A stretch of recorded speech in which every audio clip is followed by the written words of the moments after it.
Selamat malam Bapak Ibu sekalian.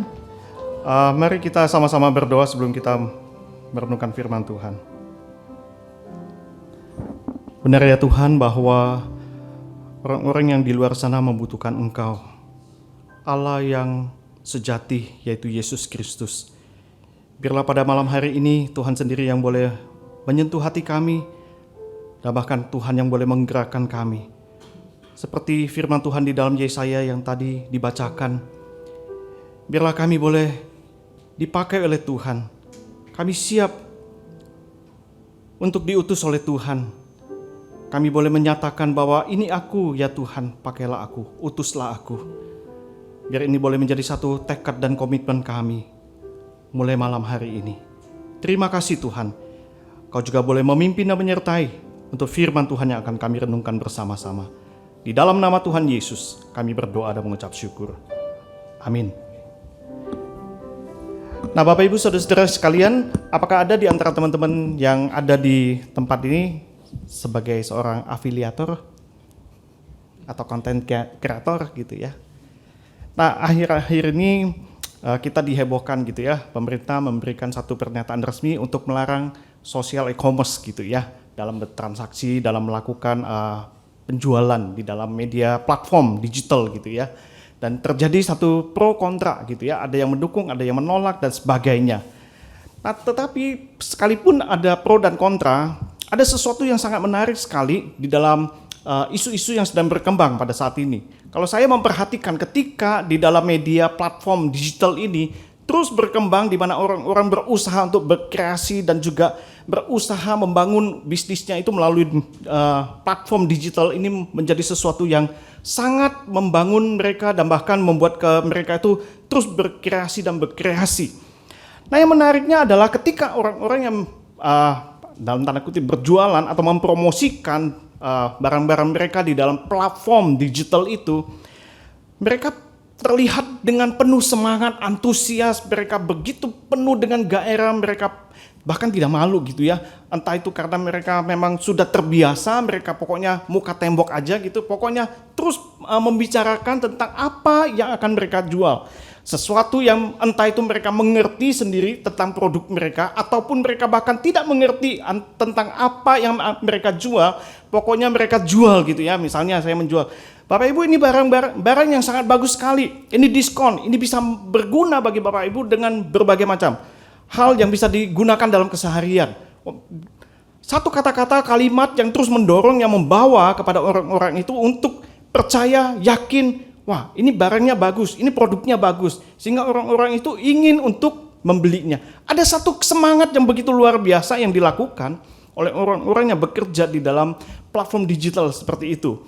Nah pertanyaannya bagi kita sebagai orang-orang Kristen, kenapa kita sebagai orang Kristen, kita tidak penuh dengan gairah, kita tidak penuh dengan semangat yang membara gitu ya, ketika kita ingin memberitakan satu berita yang begitu luar biasa, satu berita kabar baik. Ini adalah sebuah kabar baik, tetapi kita tidak penuh semangat, kita tidak penuh dengan antusias untuk memberitakan tentang sebuah kabar baik. Lebih daripada apapun, barang produk manapun yang lebih baik daripada kabar baik yang kita miliki hari ini, di mana kita seharusnya memberitakannya itu dengan penuh antusias, penuh dengan gairah, yang memberikan satu jaminan keselamatan atas permasalahan yang paling besar bagi umat manusia, yaitu dosa. Nah, hari ini kita akan bersama-sama merenungkan satu bagian daripada firman Tuhan, di mana tema yang diberikan kepada saya adalah ready and unashamed. Kita akan membacanya bersama-sama di dalam Roma pasal yang pertama. Saya mengambil di dalam ayat yang ke-14 sampai ayat yang ke-16. Nah, saya akan mengajak Bapak Ibu sekalian untuk membaca di dalam terjemahan baru ya, terjemahan baru. Mari kita membacanya bersama-sama di dalam bagian ini ya. 1, 2, 3. Aku berutang baik kepada orang Yunani maupun kepada bangsa-bangsa lain, baik kepada orang terpelajar maupun kepada orang tidak terpelajar. Itulah sebabnya aku ingin untuk memberitakan Injil kepada kamu juga yang diam di Roma. Sebab aku tidak malu terhadap Injil, Karena Injil adalah kekuatan Allah yang menyelamatkan setiap orang percaya, pertama-tama orang Yahudi, tetapi juga orang Yunani. Nah, teman-teman yang dikasihi oleh Tuhan, ketika kita membaca di dalam seluruh konteks kitab Roma ini, kitab Roma adalah satu kitab yang sangat kental sekali berbicara mengenai Injil. Dan kitab ini adalah kitab yang ditulis oleh Rasul Paulus yang memang hidupnya selalu berpusat pada Injil. Maka tidak heran ketika kita membaca mulai dari awal daripada surat Roma ini, maka surat ini merupakan satu surat yang memang sangat kental sekali berbicara mengenai Injil. Dan juga tadi bagian yang sudah kita baca. Tetapi permasalahannya adalah ketika kita membaca di dalam bagian ini, kita mungkin mendengarkan kata Injil itu sudah sangat sering sekali. Nah, saya mau bertanya, kalau boleh kita boleh ada kuis Alkitab begitu ya. Injil itu apa sih? Apa itu Injil? Ada yang mau jawab? Kabar baik. Kabar baik yang seperti apa?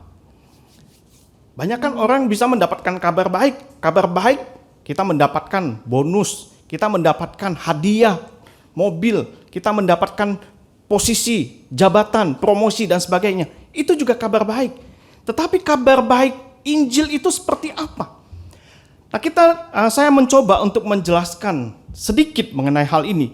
Bahwa apa yang dimaksud oleh Rasul Paulus mengenai Injil atau kabar baik itu, sebenarnya ini mau menjelaskan bahwa di dalam abad yang pertama ketika seseorang kaisar itu pergi berperang, melakukan satu peperangan kepada bangsa-bangsa yang lain, maka ketika seorang raja atau kaisar itu menang, mendapatkan sebuah kemenangan, maka dia akan mengutus seorang utusan, seorang pengantar yang membawa berita pergi kembali ke kota asalnya itu untuk memberitakan sebuah kabar kemenangan.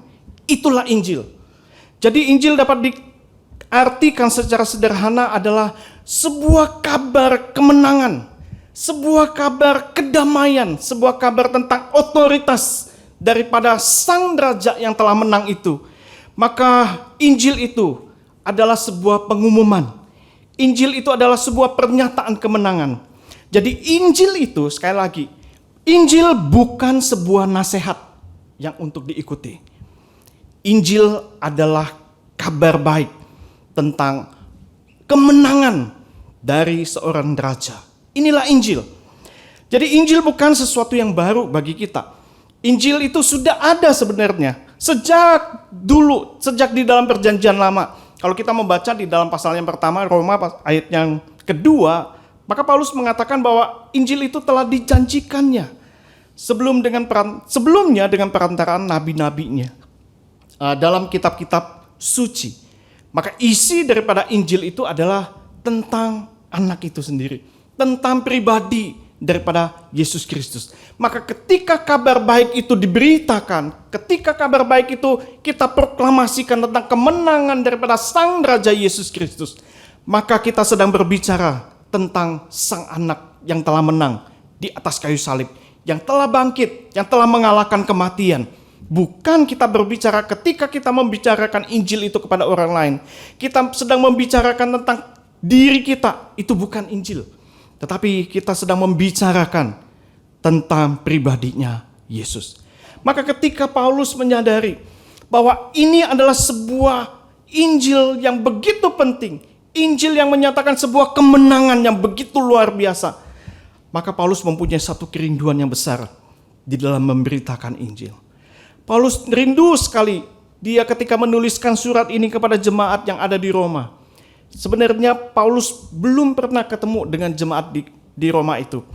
Paulus punya kerinduan untuk bertemu dengan jemaat ini, tetapi selalu terhalang.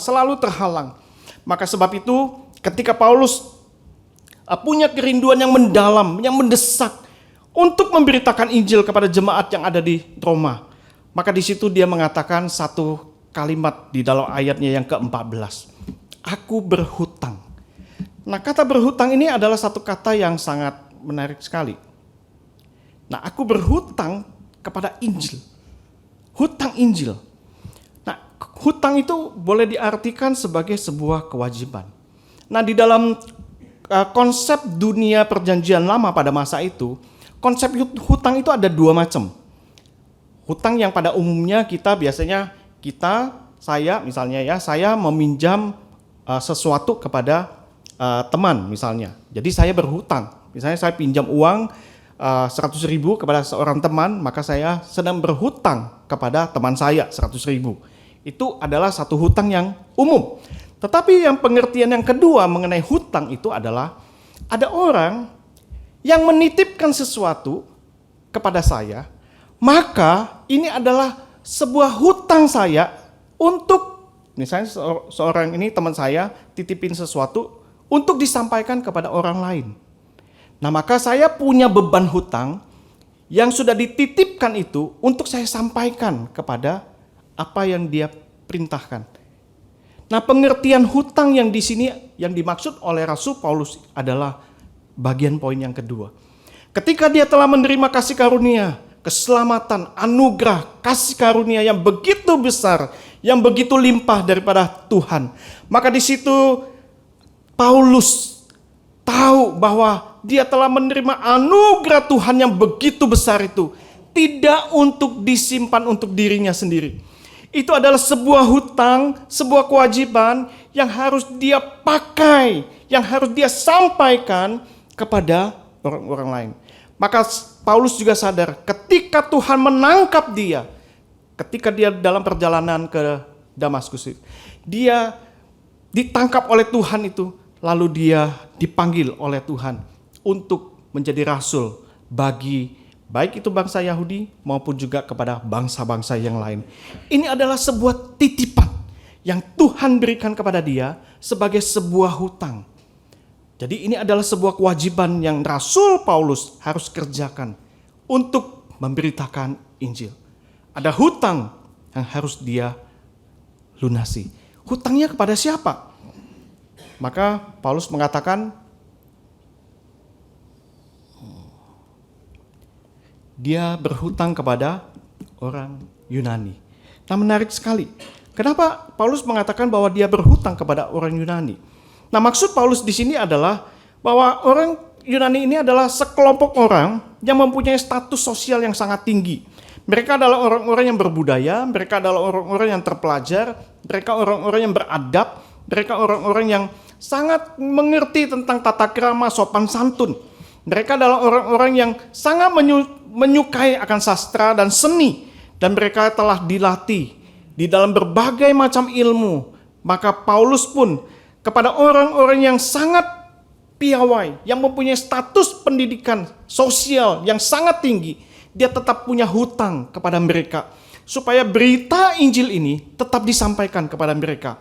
Namun yang kedua, Paulus juga bukan hanya melihat ke atas kepada orang-orang yang berada di dalam kalangan atas, orang-orang yang sangat elit, tetapi dia pun juga berhutang kepada orang barbar. Nah, di dalam terjemahan bahasa Inggris ini disebutkan dengan sangat jelas, orang barbar. Nah, siapakah orang barbar ini? Maka orang barbar itu adalah antitesis atau kebalikan daripada orang Yunani. Mereka adalah orang-orang yang tidak berpendidikan tinggi. Mereka berada di dalam status sosial yang sangat rendah. Mereka adalah orang-orang yang kalau berbicara itu sangat kasar. Mereka tidak mengerti, mereka karena kurang pendidikan mereka. Mereka adalah orang-orang yang secara sosial mereka mungkin terpinggirkan. Mereka memang tinggal tidak di dalam tengah-tengah kota, tetapi mereka adalah orang-orang yang tinggal di pinggiran-pinggiran kota. Pekerjaan mereka adalah pekerjaan yang kasar. Maka Paulus berhutang. Dia sadar, bukan hanya kepada orang-orang yang mempunyai status yang tinggi, tetapi dia juga berhutang dan melihat ke bawah kepada orang-orang yang tidak mempunyai pendidikan, orang-orang yang mungkin di bawah, yang tidak dianggap, yang diabaikan oleh masyarakat pada umumnya. Karena sebutan barbar itu juga sebenarnya pengertian barbar itu adalah sebuah ejekan kepada orang-orang yang sangat rendah. Maka Paulus pun juga tahu dia harus memperhatikan kepada semua kalangan itu untuk memberitakan akan Injil Tuhan.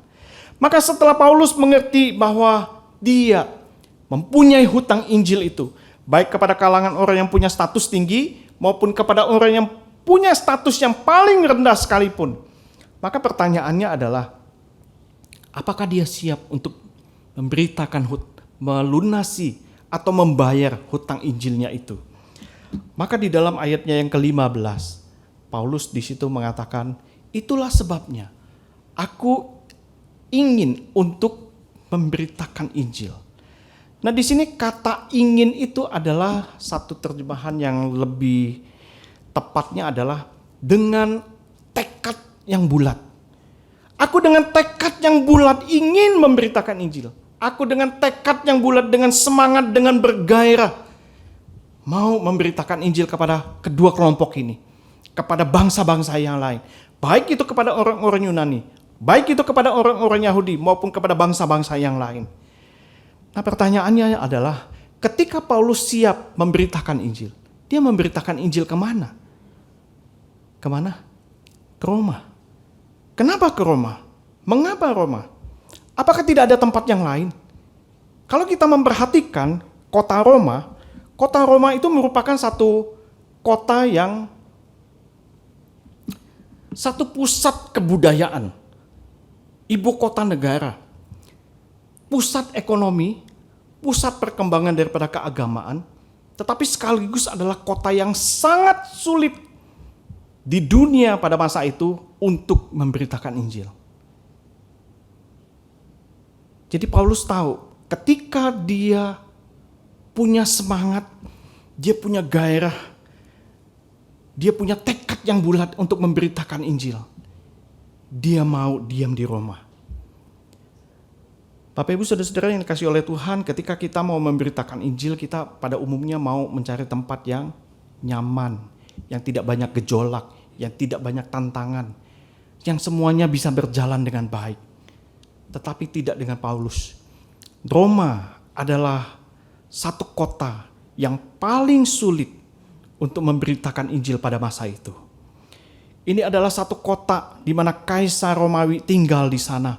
Ini adalah satu kota yang penuh dengan ketidakadilan, di mana kota ini penuh dengan kebobrokan, moral yang rusak, penyembahan berhala di mana-mana, dan bahkan pernikahan sesama saudara, incest itu terjadi di dalam Roma.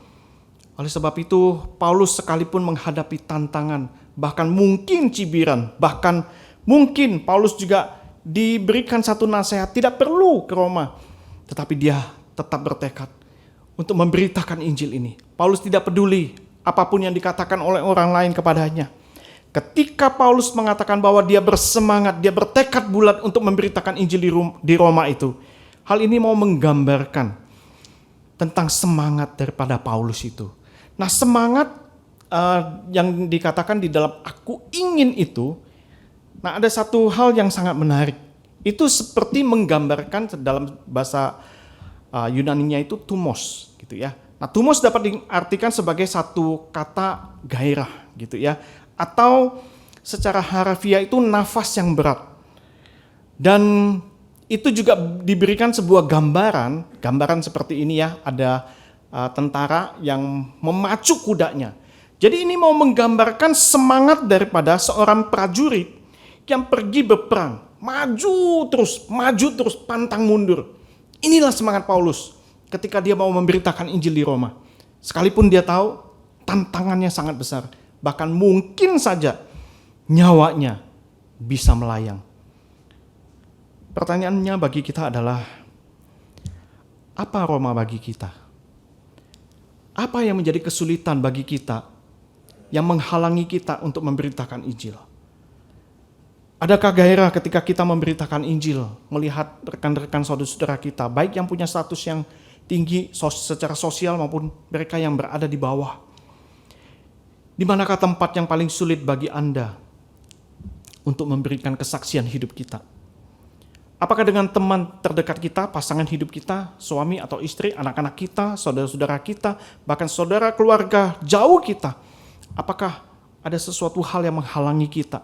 Ketidakberanian kita untuk menyaksikan dan mewartakan akan Injil itu kepada mereka yang membutuhkan. Saudara, ketika Paulus siap, dia memberitakan Injil. Paulus masuk ke dalam bagian yang ketiga, yaitu di dalam ayat yang ke-16, dia mengatakan, aku tidak malu terhadap Injil. Dia tidak malu. Nah, saudara, bagian ini adalah sesuatu bagian yang sangat menarik sekali sebenarnya untuk kita kupas. Aku tidak malu akan Injil Kristus. Nah, kata malu ini yang Paulus sebutkan, dia sebenarnya sedang memberikan sebuah perbandingan akan hidup dia sebagai orang yang telah diselamatkan dengan orang yang belum mendengarkan Injil Kristus. Orang yang Paulus ketika dia diselamatkan, dia tidak malu, dia tidak tersinggung. Maka hal ini ketika diterjemahkan sebagai aku tidak malu, sebenarnya boleh dikatakan aku tidak tersinggung akan hal-hal yang berhubungan dengan penolakan, penghinaan, penganiayaan. Aku tidak akan tersinggung ketika Injil itu saya beritakan dan saya mengalami sebuah penolakan, penganiayaan, aku tidak tersinggung. Maka sesungguhnya Paulus mau mengatakan ketika dia tidak malu akan Injil Kristus, maka Paulus mau menyatakan seperti ini, bahwa sebenarnya kita itu tidak layak untuk menerima keselamatan secara cuma-cuma. Injil itu memberitahukan kepada kita bahwa kita telah gagal secara rohani. Sehingga satu-satunya cara untuk mendapatkan keselamatan itu adalah dengan menerima secara cuma-cuma Injil itu. Nah, bagi orang yang merasa tersinggung adalah kenapa Injil itu hanya cuman menerima dia bisa mendapatkan keselamatan. Nah, ini menyinggung kepada orang yang merasa dirinya bermoral, yang mempunyai perbuatan-perbuatan baik, yang punya amal. Saya cukup baik, saya punya amal yang baik, yang banyak. Apakah itu tidak cukup? Nah, Injil berbicara dengan cara yang berbeda. Bahwa keselamatan itu diberikan secara cuma-cuma dan diberikan kepada manusia yang berdosa. Nah, ketika Paulus mengatakan tentang malu ini, maka Paulus mau mengatakan bahwa Injil itu memberitahukan kepada kita bahwa kita sebagai manusia yang berdosa, maka satu-satunya kita bisa diselamatkan hanya melalui kematian Yesus Kristus, hanya melalui jalan itu. Maka bagi orang-orang yang mempunyai kehidupan yang bebas, mereka merasa terikat. Mereka merasa, apakah ini adalah cara satu-satunya melalui kematian Yesus kita bisa diselamatkan? Apakah kita tidak bisa memilih dengan kebaikan kita bisa menemukan Allah dengan caranya kita sendiri? Itulah orang-orang yang merasa dirinya sombong, yang tidak mau kehilangan akan otonomi atau kebebasan di dalam hidupnya. Dan Injil itu juga memberitahukan kepada kita bahwa kita tidak perlu malu akan Injil yang kita beritakan. Karena kita tahu Injil itu memberitahukan kepada kita tentang keselamatan. Bahwa ketika kita diselamatkan, maka kita berarti hidup rela menderita bersama dengan Dia. Maka bagi orang-orang yang mau menerima Injil, merasa tersinggung, maka ini adalah orang-orang yang sebenarnya tidak menginginkan keselamatan atau menginginkan keselamatan sebagai sesuatu yang mudah, yang nyaman, yang enak. Pokoknya terima Yesus, semua diberkati, semua berkelimpahan dan sebagainya, dan tidak mau menderita bersama dengan Kristus. Nah, saudara-saudara yang dikasihi oleh Tuhan, ketika Paulus mengatakan bahwa aku tidak malu akan Injil Kristus, dia tahu waktu dia memberitakan Injil, tentu akan banyak penolakan. Tentu dia bisa akan dianiaya dan sebagainya. Tetapi Paulus tahu, dia tidak akan malu karena dia punya Kristus Yesus. Kenapa? Karena dia tahu Injil itu adalah kekuatan Allah. Nah, kekuatan Allah yang dipakai oleh Paulus di dalam bahasa aslinya yaitu dunamis gitu ya, dinamit dalam bahasa Inggrisnya, dinamit. Satu hal yang bisa meledak gitu ya, dengan sangat kuat. Inilah Injil. Injil itu adalah sesuatu yang sangat kuat yang bisa meledakkan dan bisa menggoyahkan. Dan ini adalah sebuah pesan message yang sangat penting bagi dunia, bahwa tidak ada satu kekuatan apapun di dalam dunia ini yang bisa mengalahkan kekuatan daripada Injil Allah.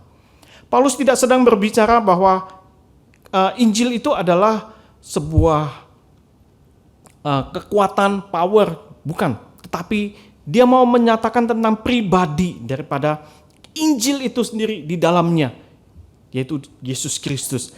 Karena kekuatan Injil Allah itu dapat mengubah hidup seseorang. Siapakah yang dapat mengubah hidup seseorang, yang mentransformasi hidupnya selain daripada Injil Tuhan?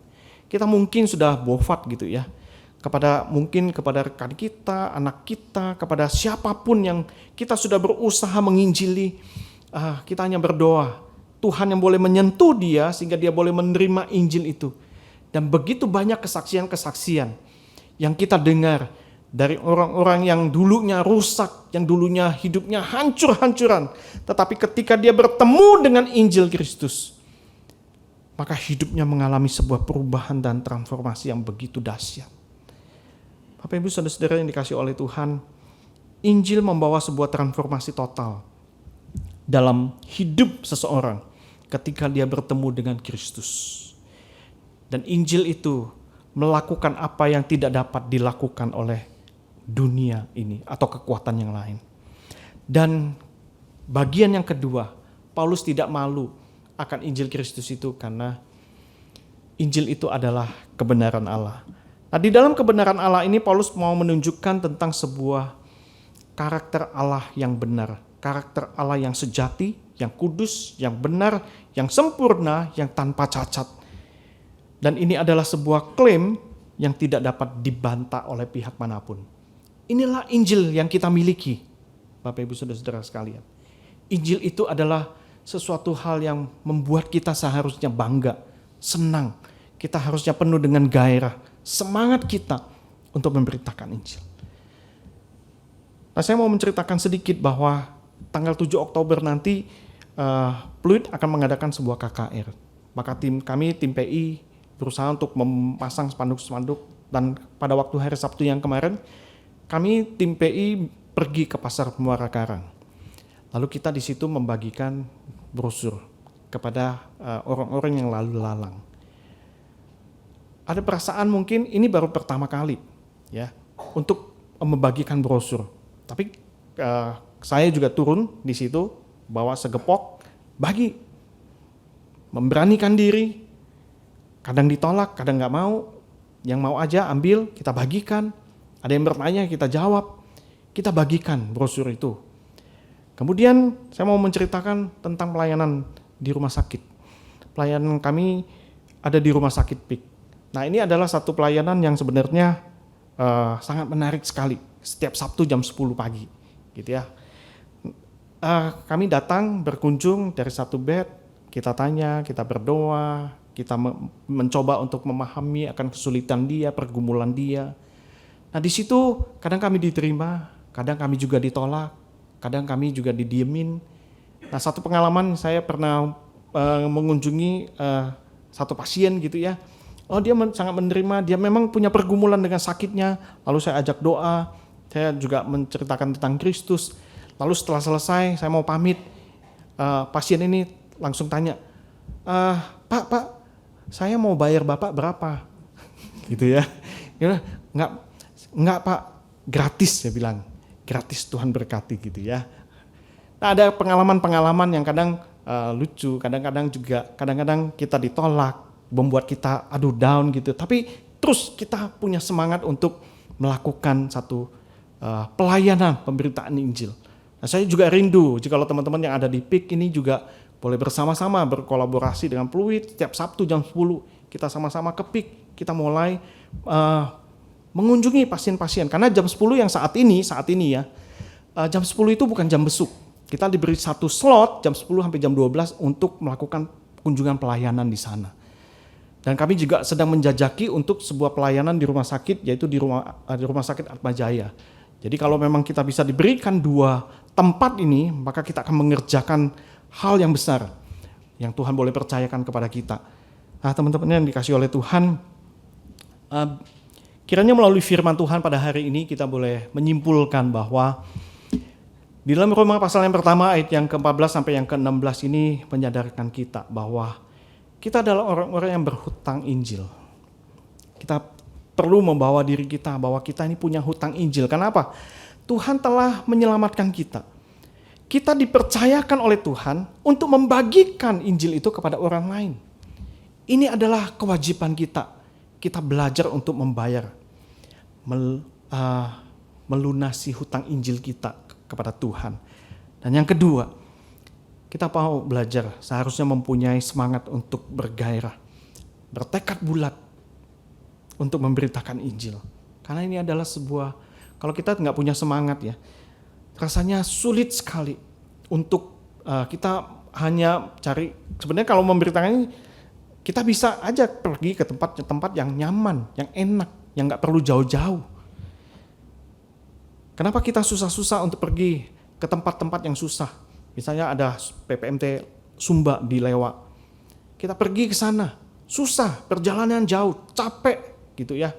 Bahkan beberapa teman-teman yang harus pergi ke Singkawang hari ini gitu ya. Satu perjalanan juga tidak mudah. Pergi pagi subuh-subuh, nyampe di sana di Singkawang itu sore. Jadi satu perjalanan yang sangat panjang dan melelahkan. Tetapi kita melihat bahwa jikalau Tuhan berikan kepada kita semangat gairah itu, biar kita boleh sungguh-sungguh melakukan itu dengan segenap hati kita. Dan kita tidak malu, kita tidak perlu tersinggung. Kita tahu bahwa ketika kita memberitakan Injil, tak perlu malu sama orang lain yang mengejek kita, menganiaya kita, menolak kita dan sebagainya. Karena kita punya sesuatu yang besar, yaitu Kristus itu sendiri. Maka bagian ini mau mengajak kita, bukan hanya sekedar kita tahu tentang Injil di dalam kognitif kita, knowledge kita saja. Tetapi yang perlu kita sadari adalah ketika kita memahami akan Injil Kristus, maka seharusnya Injil itu bukan hanya untuk diketahui, tetapi juga perlu diperkatakan. Seperti di dalam 2 Timotius pasal yang kedua ayat yang ke-15, Paulus di situ mengatakan kepada Timotius, usahakanlah supaya engkau layak di hadapan Allah sebagai seorang pekerja yang tidak malu, yang tidak usah malu, yang berterus terang untuk memberitakan perkataan kebenaran itu. Berita Injil adalah kuasa yang Tuhan berikan, yang mempunyai kekuatan Allah, yang mempunyai kebenaran Allah. Tetapi itu juga perlu diperkatakan. Bagaimana dengan Bapak Ibu Saudara-saudara sekalian? Apakah kita siap? Apakah kita berani untuk tidak malu memberitakan akan Injil Kristus? Kiranya firman Tuhan pada malam hari ini boleh mengingatkan kita dan terus mendorong kita maju untuk melihat jiwa-jiwa siapapun dalam status apapun mereka tetap membutuhkan Injil Tuhan. Amin. Mari kita berdoa. Terima kasih ya Tuhan untuk pimpinan penyertaan-Mu di dalam perenungan firman Tuhan yang kami boleh renungkan pada malam hari ini.